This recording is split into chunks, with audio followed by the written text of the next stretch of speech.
Hello and welcome to another episode here on Viking.TV with me, Anne Diamond.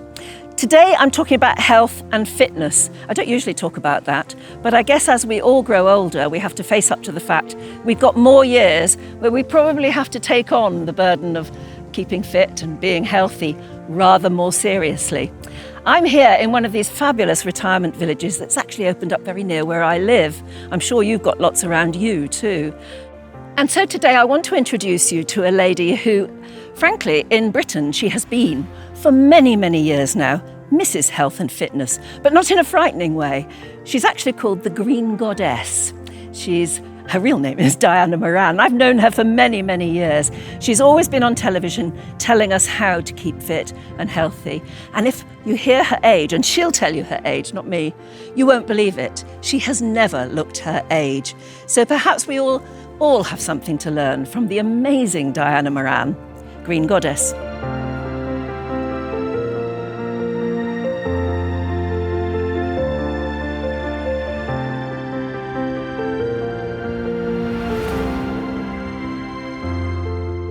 It's cold, it's dark, it's a bit miserable. But come on, Britain, wake up, shape up, and stretch up. Let's get Britain fit. Take your shoes off. The gentlemen, under your coats. Make yourselves feel comfortable. Put your papers down and your pipes and your umbrellas, and let's all of us get fit. Britain is going to show a leg and stretch this morning. Stretch out, expanding the lungs, and then down we go again. And stretch. Any of the British Rail like to come and join us as well? Stretch in the morning? Anyhow, let's put that to music, because keep fit should be fun. Up and stretch out. Down again, right down. Stretch up and out. Now, sir, right down this time. Well done. Diana, you and I have known each other for so long, we shouldn't actually reflect on it. But funnily enough, we were on rival stations at the very beginning. The very first I knew of you, you were on the rival morning television show to mine, but you had a career that went back well before then. I certainly did. Yeah, now you're sitting here wearing green, and in Britain we've always known you as the Green Goddess. But that wasn't the first colour you sort of involved yourself in. It certainly wasn't. There was Butlins bright red. Yeah, now Butlins, just for the sake of people who don't know, Butlins is a holiday camp, enormous. I mean, it was just ginormous at the moment. It's where everybody went on holiday. Yes. Particularly in Britain. I don't think it was anywhere else. No. So you wore red to do what? I was a part-time redcoat, as any staff were called, redcoats at the time, and I was the one who took fitness into Butlins, because somebody said, you love music, you love keeping fit. Yeah, movement. You love being with people. Why don't you encourage people of any age to do a bit of movement and fitness with you? And that's how I came in to the Keep Fit business. Oh gosh! So you were live in front of groups of people saying, I would have put on the music, do the thing. I would be in the ballroom, and the ballroom in Butlins was the centre point of everything. Everybody went in there at some time, and there were mums, dads, little children, granny, grandpa. They were all there together, and I used to say, "Come on, all of you! Come on, granddad! Bring your granddaughter with you." And I got them into the centre of the floor. They didn't know what was going to go on. So from Butlins' work, which had you in red, yes, suddenly you get the big break. I mean, you know, even if it's just on a small segment on an afternoon show, it's a big break, isn't it, into television? How did they want you to look? Right. So they said to me, we know that you've been in red as a Butlins red coat, but you've got to fit in with our lovely little programme that we're trialling. And they said it's a springtime colours, sort of yellows and green and beige. Oh, no problem. So I went up to London on their advice to try and get the latest in Keep Fit gear, which until then had been, for anybody else, had been black and white. Yes, yeah. And I came back with the most beautiful, I love yellow, golden yellow, and I wore it on the first programme. What was it, like a tracksuit or something? No, it was a shiny leotard and shiny tights. Completely. Totally yellow. Totally golden yellow. And I came off air the first time and they said, Diana, you can't wear that again. You look like a large prancing canary. What other colours? So I went back to London, and I like sophisticated clothes. And there was a lovely coffee-coloured, shiny leotard and tights. I wore that for programme 2. And when I came off air, they said, you certainly can't wear that. You look absolutely nude. Well, you would if it was clingy and... It was. And coffee-coloured. Yes. Okay. So they said, what other colour is there? And I said, there's a terrible green. And they said, well, let's try the green. And when I came off air the next time, green is telegenic, as you know. And they said, perfect. So you've been And that stuck was with it. green. So you love green now because you've had to. And then people, journalists, Jean Rook, do you remember Jean Rook, she was a very famous columnist. And she was a Serbic too. I know. And she went back to HTV and she said, who is this woman prancing around? She looks like an overactive Kermit the Frog. Yeah. So it's a bit of a background, this green. I mean, you're wearing a lovely suit in green today, but you were so well known, you became so well known for a very slinky green Well, in leotard. fact, what happened was when I actually started with the BBC, which was 2-3 years later, and I was in the green because they asked me to be in the green, and journalists, all the sort of daily journalists went back to HTV and said, here, who's this bird who's now with the BBC? And HTV said, oh, that's Diana. We've known her for years and years and years. Diana, our goddess, our green goddess. Yeah. That was it. And that's how it started. But you've always known that the Green Goddess was also the name for emergency fire engines in this country. I soon found out. Yeah. The army let me know. Yes, I'll bet they did. Yes, just to explain, in Britain, if our firefighters ever went on strike or needed help or anything like that, they would bring in the army. And the army brought in these emergency fire units that were frankly very, very old-fashioned, actually. They were basic. very old-fashioned, And they were yes. called Green Goddesses. Don't really know why. Maybe they were painted green. I don't know. But the Green Goddess name stuck with you.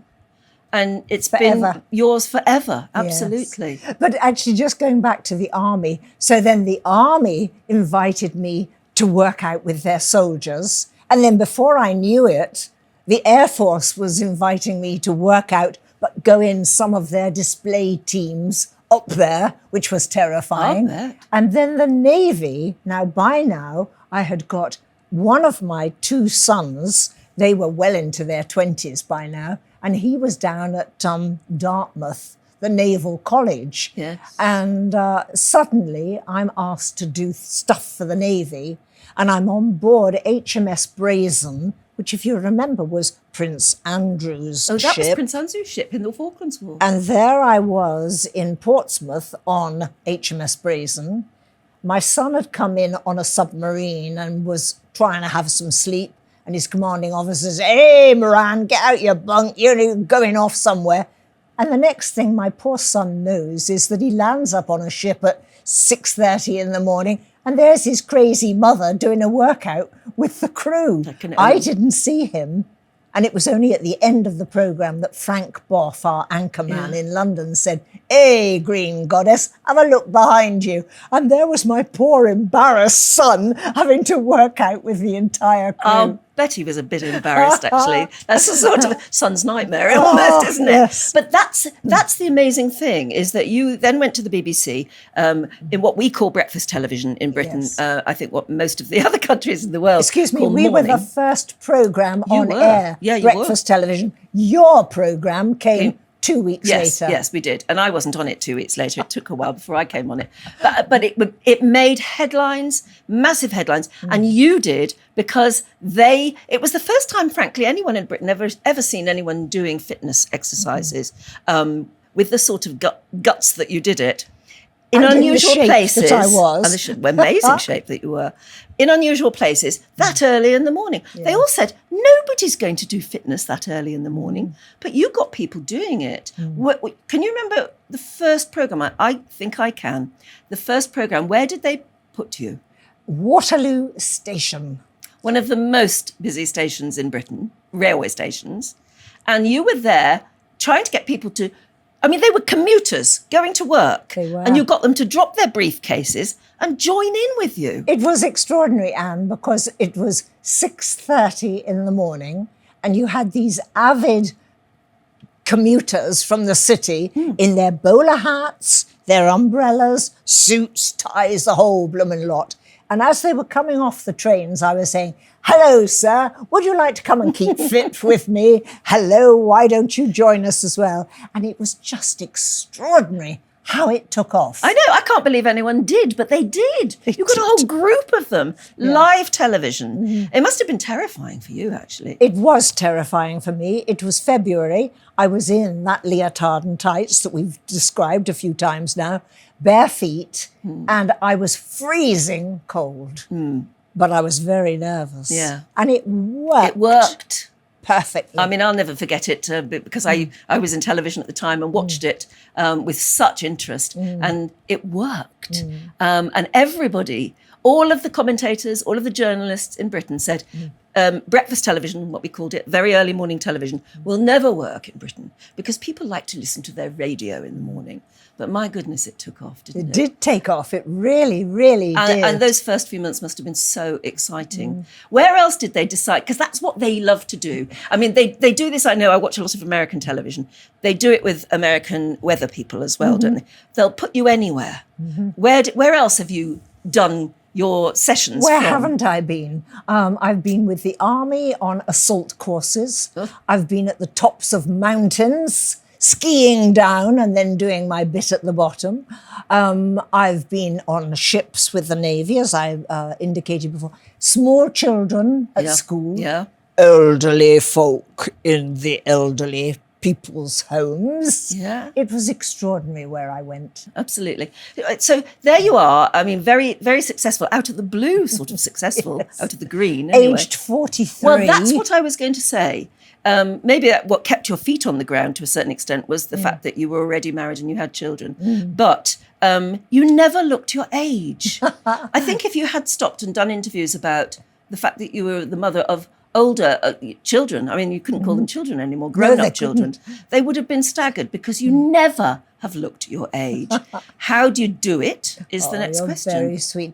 Well, I have to say, start going back to breakfast television. The first couple of weeks, people would write in, because of course they didn't do emails and things in those days. This was 83. And they'd say, oh, it's all right for her. You wait till she has children and a family. And I'd say, excuse me, mine are over 20. You know, my family is grown and flown. And I was, as I say, 40. I was 43 then. And then, of course, I went on until I was 47 when I had my breast cancer. That's right. And that was a terrible, terrible shock to all of us who read about it.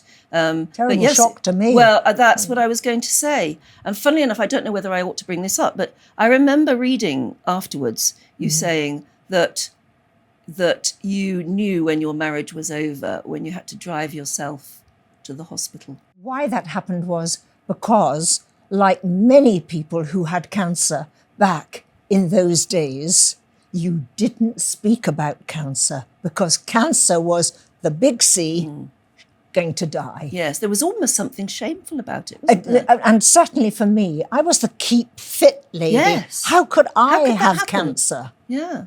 You must have asked the doctors that. I did. I'm fit and healthy. I know. What did they say? Well, I wouldn't believe it to begin with, you see. So I kept it a secret. So I didn't tell the family. I didn't tell my bosses. You didn't tell Didn't your tell family? anybody, no. So that's what you went through it on your own? Gosh, it seems strange now. It seems strange now, but for me it was right at the time. I was also 47, and believe it or not, when I was a young girl, I came home from school and I found my mother dead at 47. No. So I just had in my head That's that it. this is what was going to happen to me. Yeah, but you bore it on your own. Yeah, so you had the full works. The full works. Yeah. Both of my breasts were removed. And then I had reconstruction, which was a very new technique at the time. I've had 3 lots of reconstruction since. Sorry, I've had 2 lots since then, 3 altogether. But all that's another story. No, it is. I'm up and I'm out. No, and I'm absolutely, fine. it is. But it's interesting to know, because you were curious at the time. You were leading a very fit, healthy life. You look fantastic, and it still happens to you. Yes. But you have to get past that, I guess. You have to get past it. And then that brings me really back to where I am in my life today. Well, yes, because it brings you back to seriously thinking about health. Seriously. Yeah. So did it change your... I mean, we already knew who you were. You were already very famous, and the name has always stuck. And did you suddenly become thinking that you were on a mission then? Possibly. For yourself, if not for others? For myself to begin with. Yeah. And then as the years have gone by, I'm now 85. And let us fall over with shock at that. No. You still don't look your age. You're very kind. But it's even more important as the years go by. And so that was the kickstart for me. That's when I really grew up and I really started taking life seriously. I knew that I could help other women with breast cancer. And so I became a very active member with Breast Cancer Care, which is Breast Cancer Now. Yeah. And I did many, many years of work with them. Also with Cancer Research Campaign, which I know that you have friends who were involved with that. Yes, very much so, yeah. And then as the years have gone by, with other things that have happened, I'm now incredibly interested in keeping older people. Now, I say older people over the age of about 60, 65. Well, I was going to say, when is older? And one of my sons is coming up to that age. I can't believe it. So that's when you've got to really know what you're doing. My Easy Fit workout program is designed to keep you active for life. So important as the years go by. I've designed my Easy Fit class following a format that I've tried and tested over 40 years of teaching exercise and which I know to be beneficial. For a healthy lifestyle, there are no quick fixes, just 2 simple rules. Be more active and eat sensibly. Regular, moderate exercise helps enhance and maintain your quality of life. Exercising and being more active will improve the 3 S's. Stamina, to give you the energy to keep going. Strength, to build strong muscles to tackle any necessary work. And suppleness, which will encourage flexibility, letting you bend and stretch. And I like to keep life really, really simple. Yeah. So as far as I'm concerned, when you keep fit, you improve the 3 S's. Yeah. And the 3 S's are stamina, that's heart and lungs. Yeah. Strength. Yes. And suppleness, to be able to bend and stretch. Now, in line with all of that, you've got to make certain that you eat the right food. And this is when you have the 3 F's. Right. Fibre. Yeah. Fish instead of meat. And fresh foods, but in particular, fruit. That is simple. It's actually. all very, very simple. And that's what you stick to? Oh, that's absolutely. Ask any of my friends or family. That's absolutely what I stick to. Well, I mean, you clearly believe in having fun when you move. So do you still? I mean, what age did you say you were? 85. I can't believe that, Diana. You're 85. Do you still do something? Yes. to keep Now yourself it's interesting because the difference from when I started doing keeping fit on television was that it was only blokes who went into the gym. Bang, crash. You know, it's all about weightlifting and macho stuff. That macho stuff and smelly old clothes that they left on the floor and dirty shoes and the likes of. Now, of course, gyms are special places and women go to the gyms with all the lovely equipment that's around and classes. And of course, I've been to many, many of those classes and taken them in my life. But I personally, you won't find me often now at my age in a gym, but I have my own personal keep fit routine. What do you do? And when do you do it? Well, I do it as soon as I get up in the morning. I get out of bed, stand with my feet apart, and I first of all take a deep, deep breath and breathe up. And then with my arms at the side, I breathe out, and as I breathe out, I swing down, right down, sweep my hands onto the floor, sweep them up, breathing, breathing, breathing, stretching as high to the ceiling as I can do. And I probably do that about 6 or 8 times. I call it my monkey stretch. Yes. Good morning, everyone. Well, here we go again in my nice new set in my conservatory and my pretty, pretty garden. Getting into the garden and working out in the fresh air is a fabulous way of staying fit. Anyhow, let's start our exercises for the day with my favourite, the monkey stretch again. I've got a bit more room here to be able to do it properly. So here we go, up and stretch. Up and stretch. I always do 5 of these every morning. Up and stretch. Couple more. And that means that I've warmed up my body, ready for us to work out a bit more. And is that a chore, or do you actually feel the benefit of it? No, I love it. Absolutely love it. And then, of course, I do a lot of gardening. And so That's back-breaking still, isn't it? It is a bit back-breaking, but as long as you do a few stretches to begin with, stretching out your legs. There are 3 particular stretches you do with your legs, and of course your back and your shoulders as well. But I feel I come alive when I'm gardening. I love it. If when I've been on Viking cruises, for instance, I always pop down to the spa area, which I love. Yes, gorgeous. And I notice that there are people of actually all ages. If you go very, very early, you see some members of the crew, and they're young and beautiful.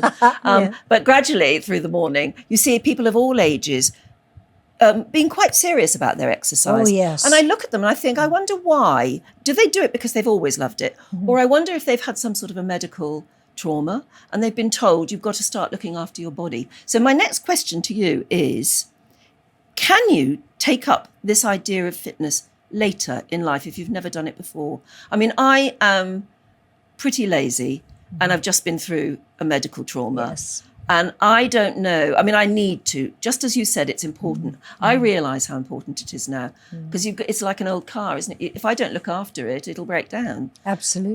And can I do what you've done? It's can I learn to? Never too late. Can I learn to love it? You can learn to love it, even if you can't, as many people can't, as we're all getting older, even if they can't stand up and do things. There's plenty of things that you can do whilst you're sitting in a chair with a lot of your stretches to keep mobility where you've got it. Good morning, everyone. I hope you're feeling well. Time to move a muscle or two. I think we'll do a bit of tuning up this morning, ready for you to get out and do some gardening, perhaps. That's what I'm going to hope to do later on. Or maybe take yourself off for a walk. So let's start once again by warming up our bodies. So up off your chairs and just start lifting those feet. That's right, just a little bit of a gentle walk. Now lift those knees higher and start swinging your arms as well. This is intending to get your heart beating, get the body warm, ready to move a few muscles. Come on, let's keep going. Move those arms, lift those knees. Yes. There we go. That's all right.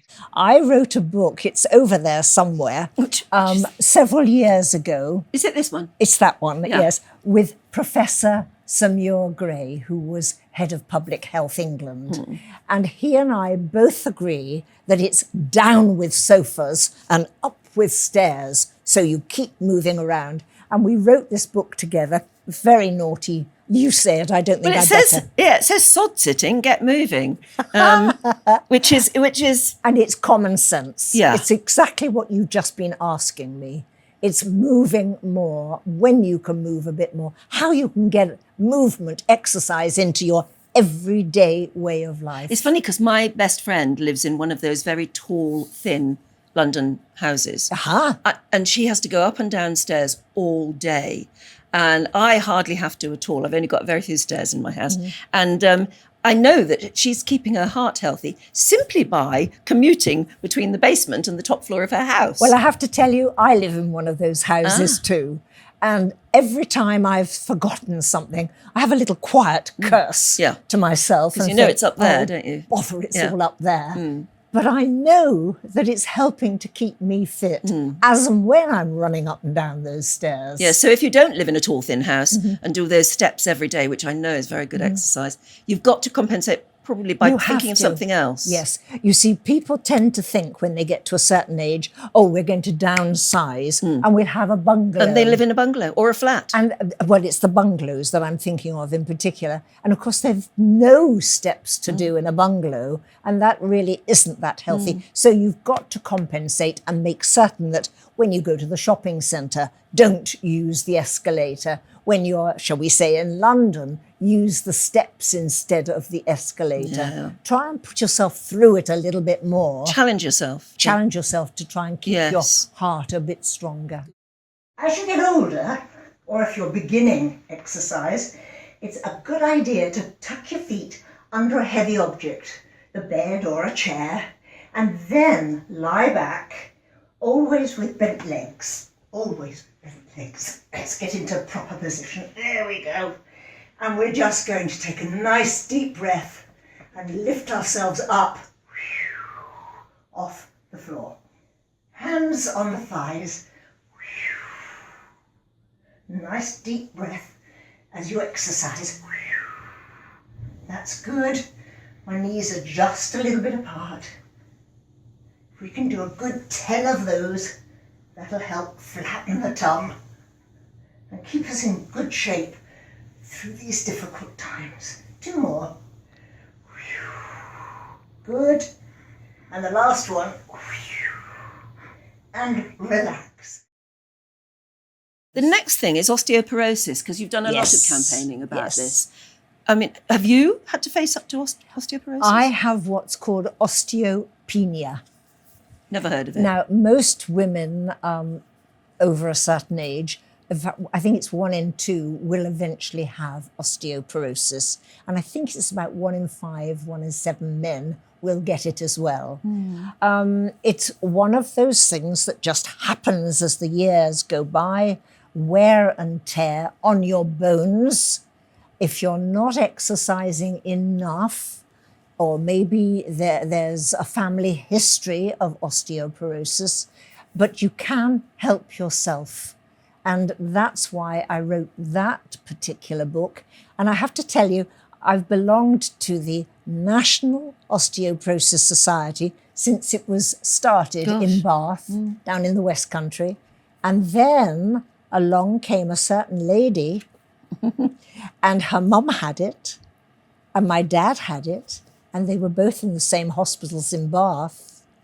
And Camilla That's Queen Camilla now. is now Queen Camilla, and we are the Royal Osteoporosis Society. And she is very, very interested in osteoporosis. Because it's important to speak out about it. Absolutely It's another it one is. of those things that you have Yeah. to... I suppose we live in a world now where generally, at least we in certain parts of the world are more healthy than we would have ever been. We wouldn't have expected, I mean, you can tell by the pensions problems, we wouldn't have expected to have lived as long as you're living. We are living, and I hope exactly. to. But the longer you live, you can't take it for granted. You've actually got to, like I was saying with an old car, you've actually got to accept the responsibility of Yes, a bit of maintenance. managing an older And shell. I said to you earlier on about the various things that I took, the omega and the magnesium and the calcium and vitamin D, absolutely essential to keep strong bones. Yeah. And what else keeps strong bones? Weight-bearing exercise. Yes. Now, that's not all this. That is just simply walking, running, hopping, standing on one leg.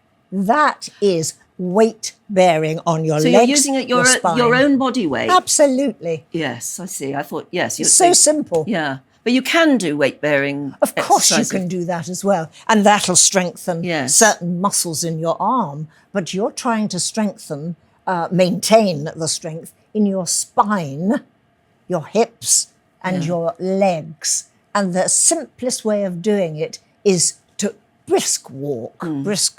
Gosh. And of really? course, I garden like crazy, Yeah. so that also helps as well. I've got to do some brisk walking. And of course, you've got another one here called Keep Fit and Carry On. But I mean, you nowadays you are thinking particularly of how to keep an older generation Yes, I much am. more healthy. Yes, that came about actually, Anne. As soon as COVID hit, the BBC got in touch with me and said, look, everybody's having to be at home nowadays. Young children can keep themselves fit. What about the older folk? And they said, could you put a series of exercises together? So I have a gentleman friend who's now 87. This is going back 2-3 years. So is this a friend or a romantic? It's my gentleman friend. Oh, how lovely, Diana. And he had his mobile phone. Yeah. I have a conservatory in my house. We cleared it of its furniture. It became the gym. Yes. And every day I made a piece for the BBC. We tried to edit it as much as we could. We then sent it to a super agent that I've got called Tony, and he did the final editing. And that's went out on the BBC every day. Keep fit and carry on. And then we made it into a DVD. Yeah, great idea. And this is the best way to get energy. So what I want you to do is place your hands on your knees, close your eyes. But when I've counted 3, I want you to open your eyes as wide as you can. I want you to stick out your tongue, to touch your chin, if you can. And at the same time, spread your fingers and roar like a lion. This is my energizer. So here we go. 1, 2, 3. Ah! We didn't have my eyes. I love it. We're going to have to do it once more, Vi, because Wendy did not open her eyes. She's not energized like we are. Right. Close your eyes. When I've counted 1, 2, and 3, we're going to open the eyes as wide as we can, stick out our tongue to reach our chin if we can, and we're going to roar like a lion and feel energized. 1, 2, 3. Ah! What about the rest of life? It's lovely to hear that you've got a gentleman friend, but which I didn't know about. It's very important to keep the mind as active as the body. Yeah. So hobbies. Hobbies. Now, you see, people know that they think I'm balmy, but I love modelling, like making models do you? of things. Models of what? Little houses, Christmas villages, Streets. sets, and model railways. I how glorious. But my family think I'm balmy, but I love it. What do you do? I think hobbies are fascinating. Well, I write a great Yes, you deal, do. and they either become books or magazine articles or things for my various charities. And I do actually work for quite a lot of charities, but my biggest thing is this. This is this week's. It's not finished. Oh. It's not finished. It's lovely. Let me show it off. And I paint in, it's acrylic these days. I Yes. used to paint in watercolour. Then I painted oils, but of course, you've got to wait No, for it to oils are dry. very and I'm too tedious, actually. impatient. Me too. And this is now acrylic, and I adore it. Yes. And I've probably done about 100 and something since COVID started. Yes. So is this up in your It's in my conservatory. which is your little studio It's now, my is it? studio, and whenever I've got spare time, the cat and I are to be found in the studio. I mean, I know people say you've got to keep your mind active, and they talk about Sudoku and crosswords and things like that, which bore me rigid. Yes, not for me. It's got to be something. I mean, the other thing for me is music, and I think the sheer act of sitting at the piano and reading music has to keep the brain alive, doesn't it? Yeah. Yes. But this is absolutely gorgeous. we talked about you being 85. That's just a number. Oh, isn't absolutely. it? Do you think, and when you look in the mirror in the morning, in the evening, I don't know, I mean, you must be very proud that you still look this good. And maybe that's the wrong word, but I guess there's something about that, is not letting the number get you down. Well, you've got to bear in mind, Anne, that I found my mother dead at 47. She'd had a cerebral hemorrhage whilst I was at school. Oh. She was fine in the morning, and there she was in the bathroom when I came back later that day. Oh, my goodness. She was 47.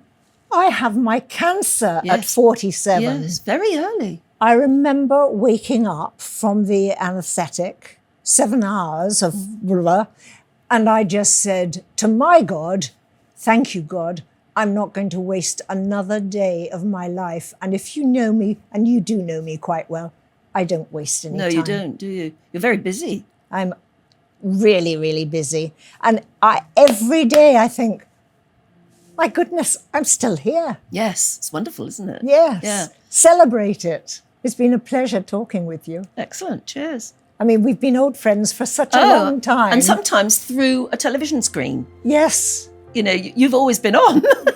And we've all had to be a bit quick. Yes, yeah. Here's to us, Yes, Anne. yeah, absolutely. Thank you. Keep fit and carry on. Keep fit and carry on, exactly.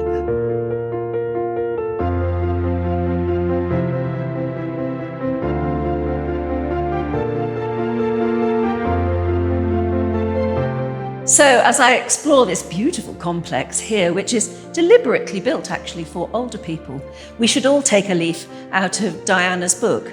She says, fitness and fun and health isn't just for the young. We've all got to learn from what she has to tell us. From me, Anne Diamond, have a very good week until I see you again. Goodbye.